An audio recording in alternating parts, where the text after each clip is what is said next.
Aloha from the Ozarks. Today I want to talk to you about our walls in the Graceland building, and we have two different types of walls. It depends on whether you're getting a lofted building or a non-lofted building, but there are certain things that are exactly the same in construction, whether it's lofted or non-lofted. I'm going to turn the camera around and point it at some of our walls, and then I'll go into a lofted building and show you the difference, okay? Just 1 second. Here we are, standard Graceland wall right here.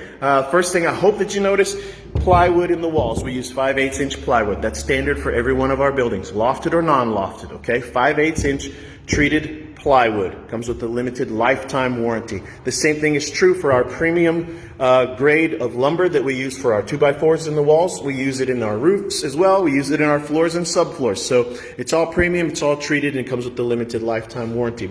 2x4s in the walls. That would be standard even if you were building your own home by some subcontractor. They would use 2x4s for your walls. And standard would be 16 inches apart.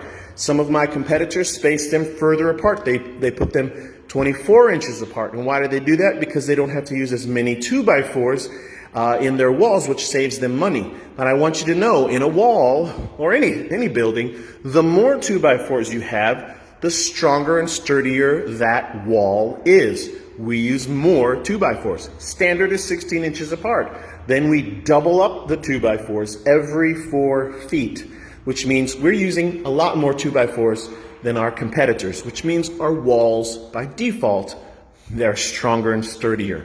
So pay attention to those things. So I want you also to notice we double reinforce the framing on our windows. Down here, it actually ends up being triple reinforced. That's not always triple reinforced. By minimum, it's a double reinforced 2x4. Sometimes it works out for the location of the window that we'll triple reinforce and sometimes even quadruple reinforce. But double reinforced is standard. Strong header up above. And so we take careful consideration to the details of how we frame up windows and doors.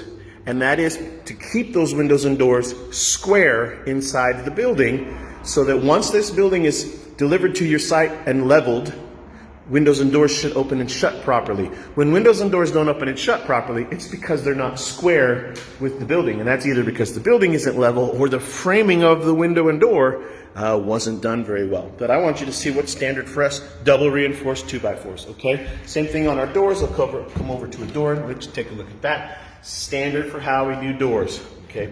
Those are strong, reinforced, framed windows and doors and walls. So if you have any questions on that, all you got to do is message me on Facebook. Hey, before I get out here, let me go inside of a lofted building to show you they're the same, okay? So I have a lofted building right next door. I'll walk into it and show you. All right, same thing. Shorter walls in a lofted building. 2x4s, 16 inches apart, doubled up every 4 feet. Double reinforced window frames. Sometimes we get it triple reinforced, and sometimes, well, it's almost quadruple reinforced on that one. But again, standard for how we frame up our windows and doors. They are solidly framed up. So if you're shopping around and you're looking at my competitors, please pay attention to how they're framing up their doors and windows. This door happens to be triple reinforced on this side. All right. By the way, I forgot to mention, single 2x4 at the bottom, double reinforced 2x4s at the top. That's standard for how we do all of our walls. You got any questions about the quality of any Graceland building or any just general question about Graceland buildings, all you got to do is message me right here on Facebook. Aloha from the Ozarks.